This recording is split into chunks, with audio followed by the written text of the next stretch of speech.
Welcome back to the workshop. Today we're looking at the new pillar drill that I've bought.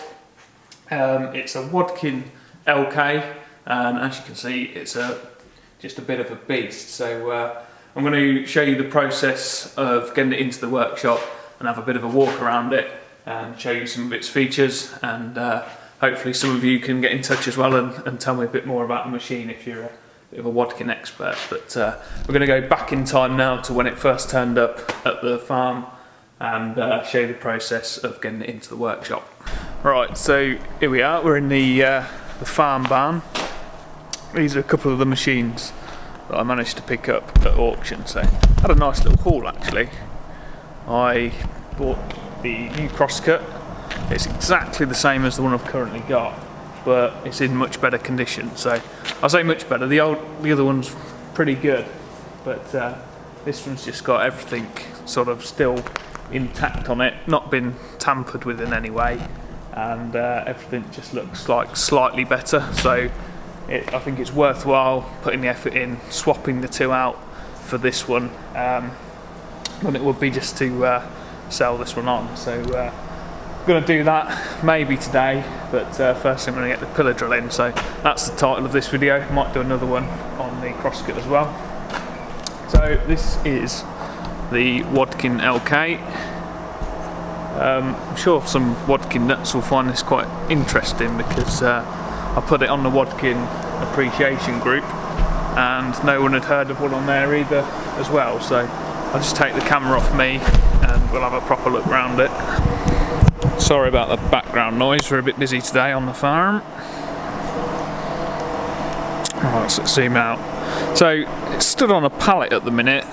I'm 6'1" tall.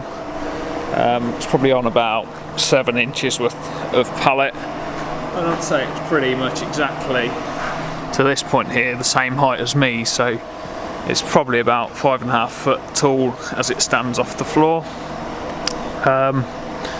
Yes, it's just a big old pillar drill.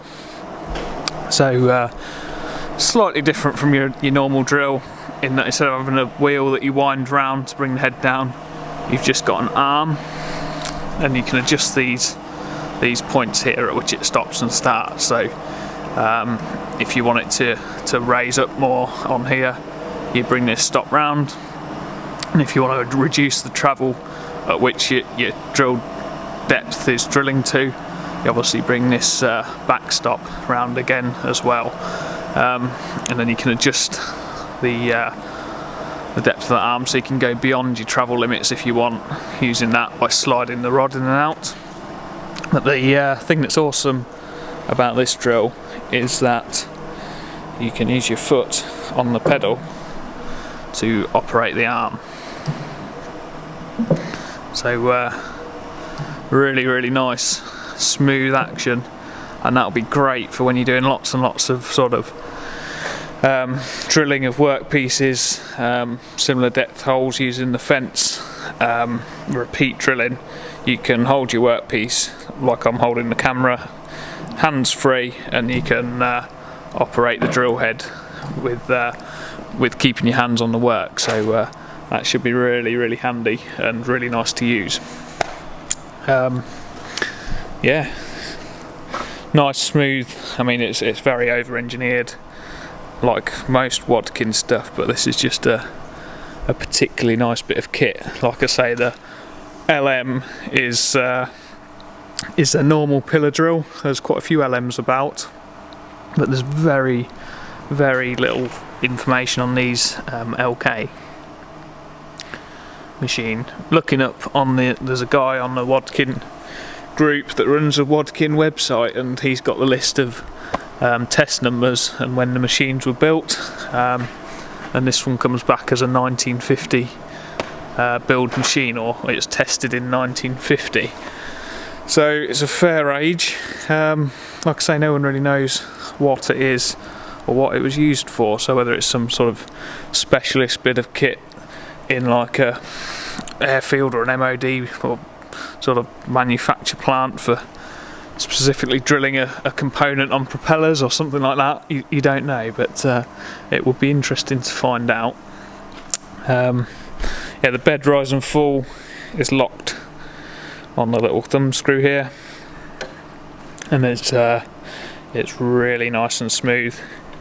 It's obviously a bit of resistance winding that up, but it is lovely and smooth, as you can see.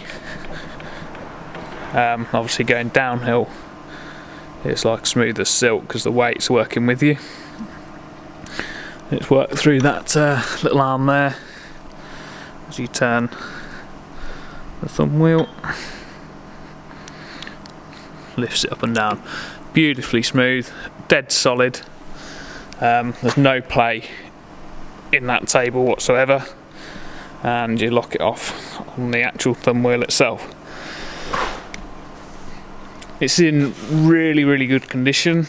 The bed doesn't look like it's suffered any serious rusting over the years. It's not been exposed to anything, any sort of harsh conditions. It looks in pretty mint condition.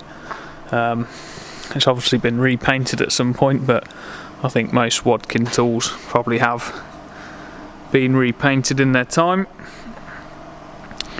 But yeah, lovely tool. Looking forward to turning it on. I think it's got a fairly quick motor on it. But yeah, we'll get the forks under it and get it into the workshop.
Right, so there we go, she's in.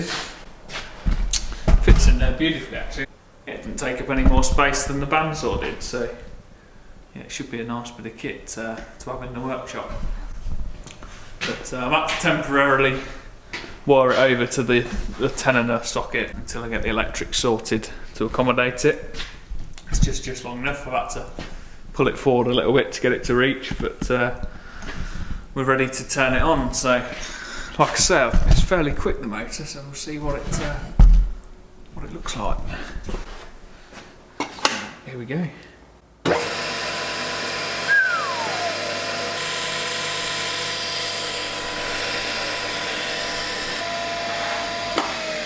Right, so before I drill anything, I'm just going to put a little fence on it to stop me drilling into the bed.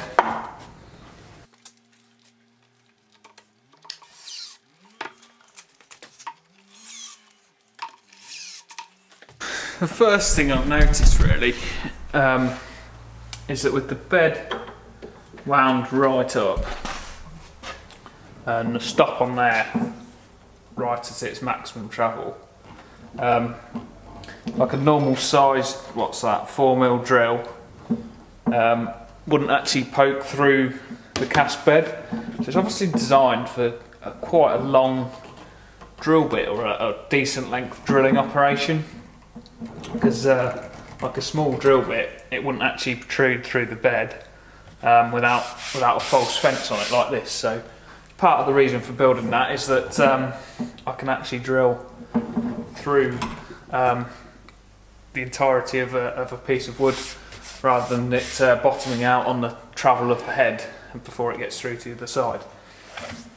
So enough talking, let's do a little bit of drilling. Fairly quick, so I want to put too big a drill bit in. Before I get into putting any electrics in, I'm going to look into perhaps using a 240 volt inverter to power it, because apparently you can get a speed controller for the motor, so I think it brings the frequency down of the motor, so you can slow down and speed up the speed of the motor spins at on the electrical side, rather than like a traditional pillar drill where you would have the belts on top and you change the V-belts or have a variable drive system above the head of the machine and the motor would sit at the back.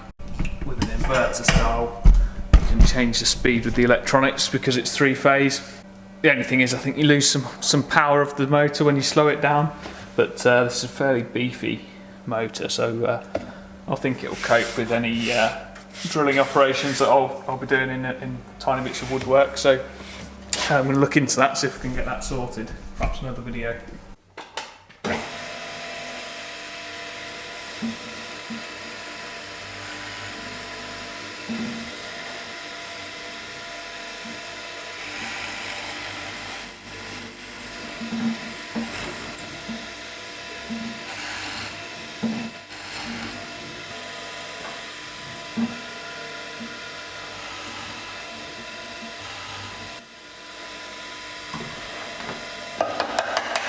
Got a old pocket hole drill bit here, so we'll see how that goes.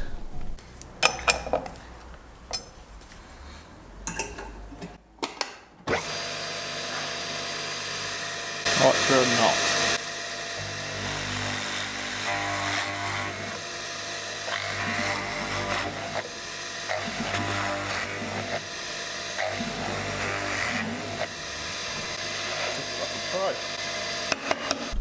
I need to get a proper spanner really, but the depth of drill, if I want to set the depth, so say the drill to hit that tenon there, so it stops at that point, so I have to adjust the pins, so as that moves round, this back of the handle will hit the pins. So if I do that one, I'll set my depth.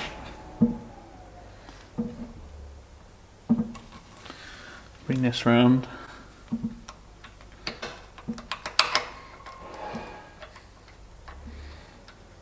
Tighten her up. Definitely need the right size spanner, because an adjustable spanner is just an absolute. It's going to get chucked out in a minute. What size is it? 21.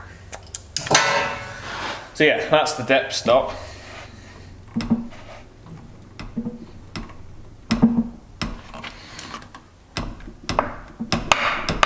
And that's incredibly positive, which is nice. So I've just set the depth stop.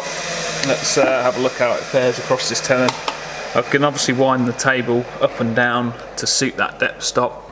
If I adjust this one as well, you can adjust actually how much travel you've got before it strikes the wood. So if you're only doing a shallow cut and you just want the drill bit to just hover above the wood, you could adjust this one round and then it'll only do a short amount of travel, which is quite a nice feature to have. I know that some pillar drills, you have to wind them, then do your cut, then wind it back up. That'll be quite a handy feature if you're doing a lot of repeat drilling. Just set that stop, it's lovely and positive.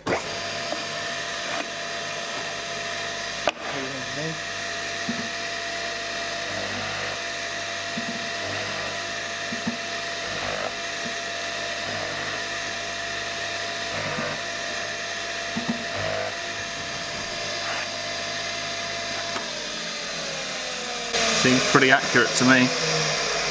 Good enough for woodwork anyway. Beautiful. So yeah, that's the Wadkin LK pillar drill, and it's the latest addition to the workshop. Let me know if you've got one of these or seen one before.